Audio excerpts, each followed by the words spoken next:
Saludos desde la redacción de Euronews. Como cada día, muy pendientes de todo lo que ocurre en Ucrania y de los últimos movimientos de Vladimir Putin. Su último desafío a Occidente, el inicio este miércoles de maniobras de sus fuerzas nucleares estratégicas, GROM. En la región anexionada de Zaporilla acabamos de saber que las autoridades prorrusas han empezado a registrar los teléfonos móviles de los ciudadanos con la excusa de que la ley marcial impuesta implica la censura militar. Les contamos la situación en Jersón, donde Kiev teme una inminente gran ofensiva rusa. Y les hablamos de la evacuación forzosa de niños ucranianos en zonas de combate que después son llevados a Rusia para ser adoptados. En cuanto al resto de la actualidad, estaremos en Irán, donde lejos de disminuir, la ira sigue creciendo. El país está al rojo vivo 40 días después de la muerte de la joven Mahsa Amini a manos de la policía de la moral. Su crimen, llevar mal puesto el velo. Para marcar el fin del periodo de luto, miles de personas acudieron a su tumba y hubo manifestaciones por todo el país. Hoy compartimos con ustedes las inquietudes de los expertos en clima de la ONU, que piden más acciones y más rápidas para intentar frenar el calentamiento global. Y viajamos al continente americano. Les damos todos los detalles de la recta final de la batalla electoral en el polarizado Brasil. Les acercamos a los mares de sal de Bolivia, Chile y Argentina, conocidos como el Triángulo del Litio. Y conversamos en Colombia con quien parece ser el mayor fan de 100 años de soledad. Es jueves 27 de octubre. Comenzamos. Ucrania ralentiza la contraofensiva en la región de Jersón y afirma que Rusia está preparando a sus tropas para librar la más dura de las batallas en la capital de esta provincia. Giorgia Meloni se convierte en la primera mujer que ocupa la jefatura de gobierno de Italia tras obtener el respaldo de la mayoría del Senado.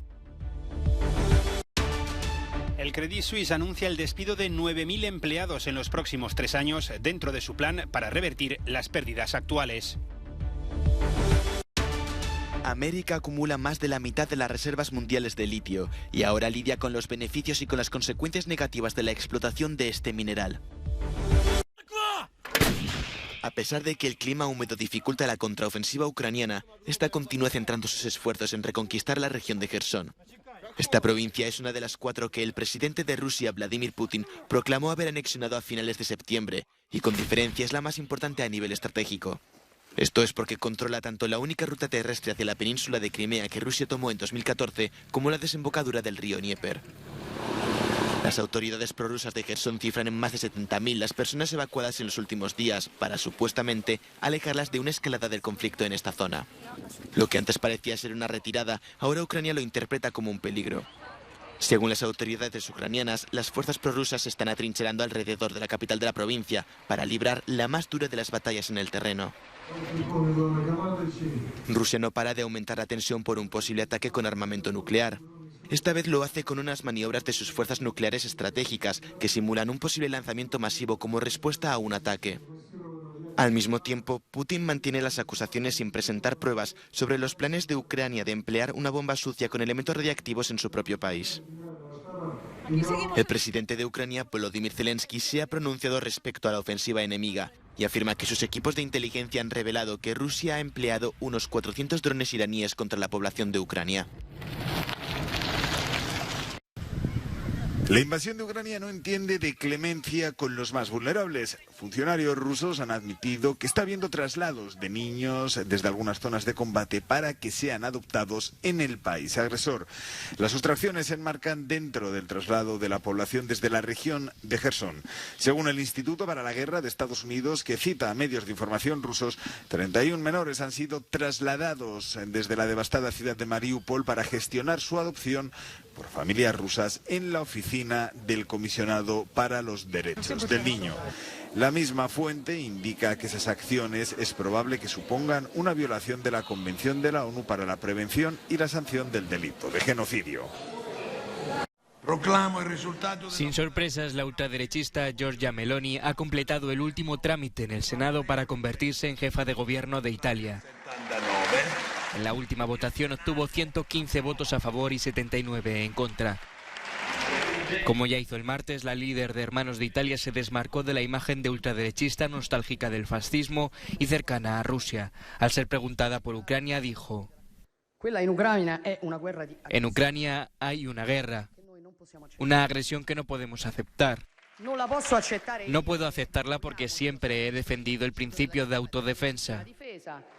La paz se consigue apoyando a Ucrania, permitiendo que Ucrania se defienda. Es la única posibilidad que tenemos para que las partes en el campo de batalla decidan negociar.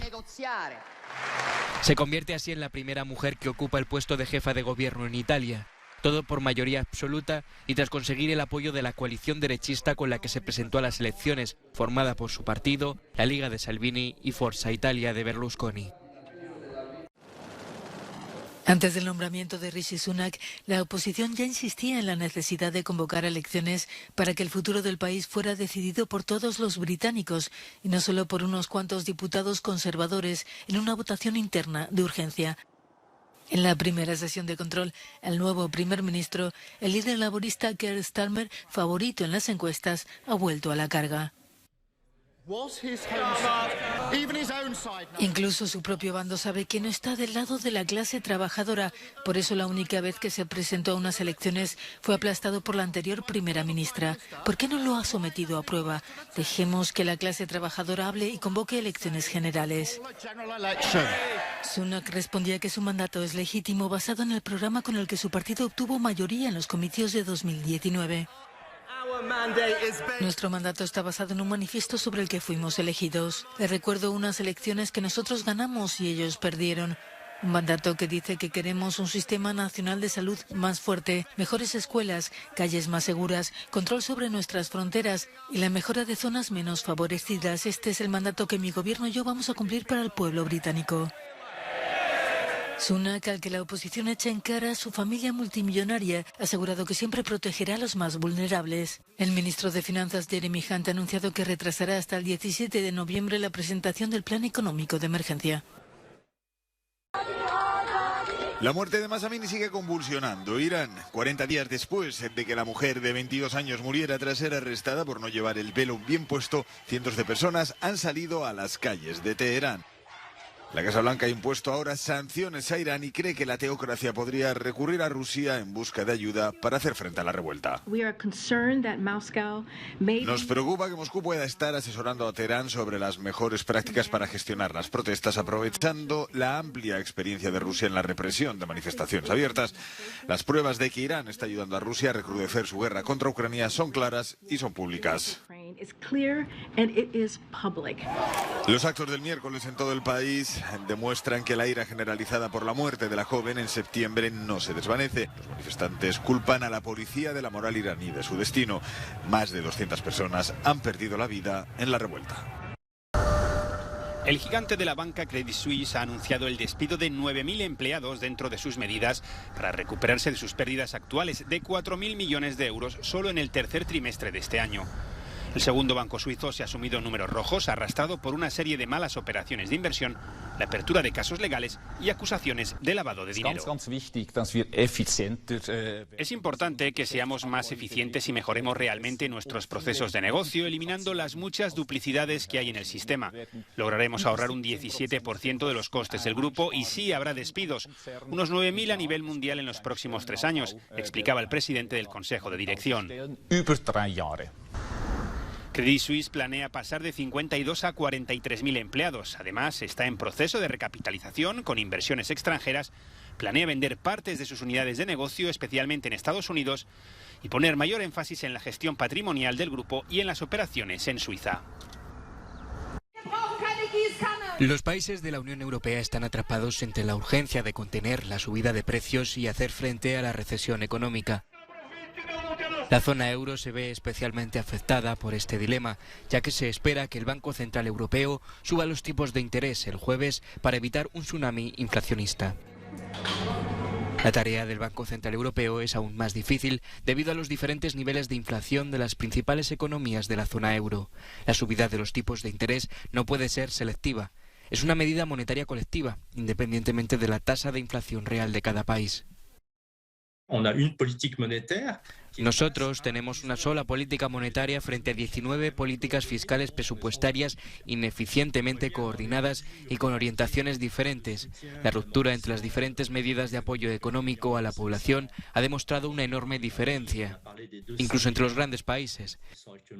Hemos hablado de los 200.000 millones de euros que ha destinado Alemania. Incluso Francia destinó importantes sumas desde el año 2021. Sin embargo, todas estas políticas no se han coordinado a nivel europeo. La descoordinación de las políticas económicas es el talón de Aquiles del euro frente a otras grandes economías como la estadounidense, donde la coherencia entre la política monetaria y las medidas presupuestarias son más eficaces para luchar contra los riesgos de recesión. El índice de gestión de compras, SIP, es un indicador eficaz de las actividades de compra de las empresas. Por debajo del umbral del 50% es una mala señal, ya que significa que las empresas están empezando a ahorrar dinero. Los tiempos difíciles son inminentes. Las empresas y las personas empiezan a perder ingresos por el aumento de los costes de los productos básicos. Podemos discutir cómo distribuir la pérdida de ingresos entre las diferentes categorías de la población y tratar de proteger a los hogares con menos ingresos. Eso también significa que las rentas más altas tienen que aceptar que hay una pérdida de ingresos. No podemos compensar vía gasto público a todos y cada uno de los individuos o estamentos de nuestra economía. El sostenimiento del consumo por parte de los gobiernos podría suponer una carga extra para los presupuestos del Estado e inflar las deudas públicas, que ya están en tensión desde la crisis de la pandemia. La política tendrá que encontrar el cóctel económico perfecto para afrontar la resaca. Se acerca la votación definitiva en un Brasil polarizado y los candidatos recaban apoyos. Luis Ignacio Lula da Silva ha obtenido el respaldo de un grupo de alcaldes locales antes de la segunda vuelta presidencial que se disputa este domingo. Muchos brasileños consideran los comicios del 30 de octubre como los más importantes del país desde que el gigante sudamericano salió de una dictadura militar en 1985. Los analistas creen que el resultado dependerá de quién consiga poner de su lado a los votantes indecisos. Su rival es el líder de la extrema derecha y actual jefe de Estado, Jair Bolsonaro, quien afirma que Brasil está amenazado por una izquierda corrupta y que también ha acusado al Tribunal Supremo Electoral de interferir en las elecciones. Sin mostrar pruebas, Bolsonaro ha alegado que las emisoras de radio están emitiendo de forma desigual la publicidad electoral, dando preferencia a su oponente. Lula se impuso en la primera vuelta y actualmente lleva 7 puntos de ventaja en los sondeos. Bolsonaro ha dado a entender que podría no aceptar una derrota electoral. Los mares de sal de Bolivia, Chile y Argentina, conocidos como el Triángulo del Litio, poseen más de la mitad de las reservas mundiales de este mineral, un componente clave de las baterías de los coches eléctricos y los teléfonos móviles. El precio mundial del litio, apodado como el oro blanco, pasó de 5.600 euros por tonelada en noviembre de 2020 a 60.000 euros en septiembre de este año. El salar de Jujuy en Argentina alberga la segunda mayor reserva de litio, pero su extracción conlleva el gasto de millones de litros de agua al día y es responsable de la muerte de especies vegetales y animales autóctonas. Lo que necesito yo es que nos traen el litio, porque nosotros necesitamos el agua. Por supuesto, sí, va a haber trabajo, no digo que no, pero ¿qué va a pasar después? Chile, gracias a sus reservas de litio en el desierto de Atacama, aportó el 26% de la producción mundial en 2021. Pero Bolivia, a pesar de contar con la cuarta parte de las reservas mundiales de litio, no ha conseguido cumplir las expectativas de generar un boom económico, lo que ha supuesto una gran decepción para los empresarios locales. Vemos que hay mucho retraso con relación a nuestros pares en Argentina y Chile, ¿no? Sabemos que ahorita Bolivia todavía no está entrando en el mapa mundial de productores de litio. El estado de Nevada en Estados Unidos también lidia con los problemas que acarrea la explotación de litio. Varios colectivos se oponen al desarrollo de un proyecto de extracción en el desierto que multiplicará por 6 la producción del país. Por un lado, los dueños de ranchos están preocupados por el impacto medioambiental y económico que tendrá en sus negocios. Y por otro, las tribus de indios americanos consideran el lugar sagrado. La ONU advierte de que el mundo no está haciendo lo suficiente para combatir el calentamiento global. El año pasado, durante la conferencia sobre el cambio climático, la COP26, celebrada en la ciudad escocesa de Glasgow, todos los países acordaron revisar y reforzar sus compromisos. Sin embargo, solo 24 de las 193 naciones presentaron planes actualizados a la ONU. Un motivo concreto de preocupación es que los tres principales gases de efecto invernadero, el dióxido de carbono, el metano y el óxido nitroso, alcanzaron niveles récord en la atmósfera el año pasado. En todos esos tres gases hemos vuelto a batir nuevos récords, por lo que hasta ahora no hemos visto ninguna mejora real en la atmósfera. Y, por ejemplo, durante el último par de años hemos visto cierres en muchos países en los que las emisiones de dióxido de carbono han disminuido, pero debido a su larga duración no hemos visto ninguna mejora en la atmósfera real. En menos de 2 semanas, los líderes mundiales se reunirán en Egipto para la COP27, con el planeta sufriendo ya tormentas, olas de calor e inundaciones relacionadas con el clima en medio de temperaturas 1,2 grados centígrados por encima de los niveles preindustriales. Los expertos en clima de la ONU subrayan que el mundo debe actuar con más urgencia para frenar las emisiones de gases de efecto invernadero. Sol y playa en pleno mes de octubre, aunque sea agradable, esconde un grave problema. Estamos sufriendo temperaturas excepcionalmente altas en Europa para esta época del año. En España se han superado los 30 grados en el sur y en las Islas Baleares. Yo recuerdo en octubre, recuerdo ya con el traje chaqueta. Y la Rebeca, total, todo el día con la Rebeca. O sea, no es normal esto. No es normal, porque para estas fechas ya empezábamos a pensar en ponernos una parca. Estas elevadas temperaturas, sumadas a la falta de lluvia, han provocado escasez de agua. Varios municipios han tenido que imponer restricciones al consumo de agua. En esta localidad de Tarragona, los pozos se han secado y las reservas del depósito municipal están por debajo del 10%, solo alcanzan para un día. Los vecinos llevan una semana sin agua potable en sus casas de 7 de la tarde a 7 de la mañana. La que tienen llega en camiones cisterna desde los pueblos vecinos. No tengo agua para duchar. Muy mal. Tampoco podemos gastar el mismo agua que gastábamos antes y tienes que usar una cantidad muy reducida. En Galicia, Cataluña y Andalucía los embalses están al 40,4% de su capacidad.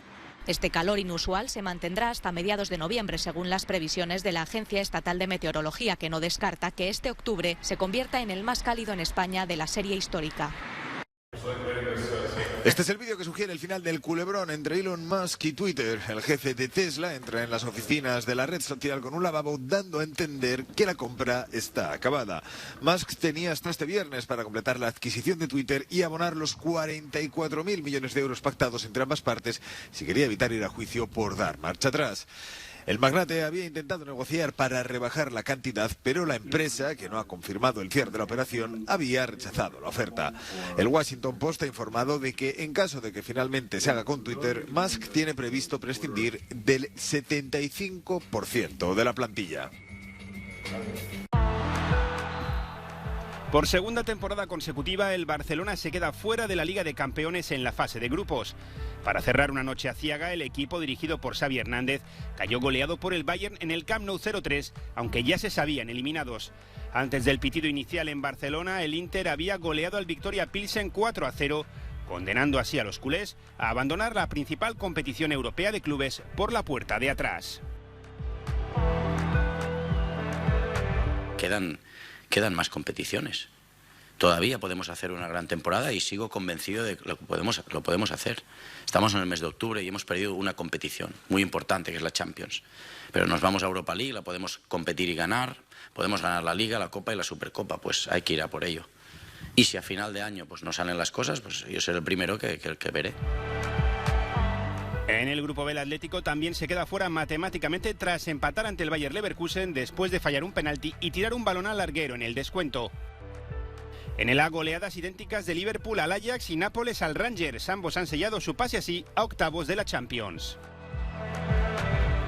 Y en el D, todo por decidir en la última jornada tras la victoria del Eintracht y el empate entre Tottenham y Sporting. Los 4 equipos están separados por solo 2 puntos. Muchos años después, frente al pelotón de fusilamiento, el coronel Aureliano Buendía había de recordar aquella tarde remota en que su padre lo llevó a conocer el hielo. 379 veces en 48 idiomas, 379 ediciones de 100 años de soledad que guarda Jorge Iván Salazar, un ingeniero y coleccionista colombiano. Lleva 16 años recopilando versiones publicadas en todo el mundo de esta obra maestra de su compatriota Gabriel García Márquez, reconocido con el Premio Nobel hace 40 años. Tenemos albanés, alemán, árabe, armenio, azerí, bosnio, búlgaro, catalán, chino, así hasta tamil, turco, ucraniano, uzbeco, vietnamita. Y esto que la primera vez que leyó la novela no pudo con ella. En el colegio realmente me pusieron a leer 100 años de soledad, pero allí realmente creo que ni siquiera la pude terminar, porque era leerla por una nota. Y no le pude coger el gusto. Guarda los libros en su casa en la ciudad de Armenia, con muchas anécdotas como la edición rusa sin las partes eróticas censuradas o una pirata en chino de un traductor que le pidió al escritor que se la firmara. Le pidió que se la autografiara y Gabriel García le dijo, respete, que esta es una edición pirata y algo pirata no es tampoco mi firma. Le dijo, maestro, yo permití que muchos chinos leyeran su obra. Es una obra muy importante y que trasciende los límites de la humanidad. Cuenta que García Márquez lo hizo dedicándosela al mayor pirata del mundo. Salazar pidió al premio Guinness de los récords entrar en sus listas, pero le contestaron que no tenían un registro con que compararlo. Es lo de menos. Este fan insaciable sigue husmeando en plataformas digitales y mercadillos para enriquecer su tesoro, el devenir mágico de las 7 generaciones de la familia Buendía que cambiaron la historia de la literatura.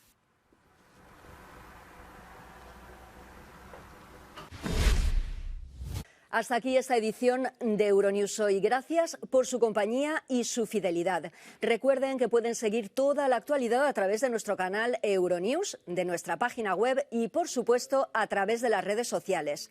Les dejamos ahora con imágenes que nos llegan desde Londres. Sus protagonistas, activistas del clima. Su arma, pintura. Y sus víctimas, en esta ocasión, coches de lujo. Hasta mañana.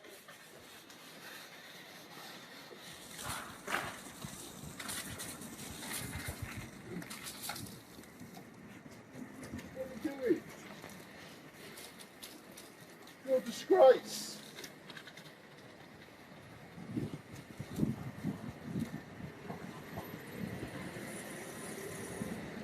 In what world is it be? You're buying and selling lots of cars when people can't even afford to eat or heat their homes, and when people all over the world are suffering and dying because of the devastating impacts of the climate crisis. The government needs to step up. Inequality is what's driving the climate crisis, and it's driving. Please, no, please move. Move.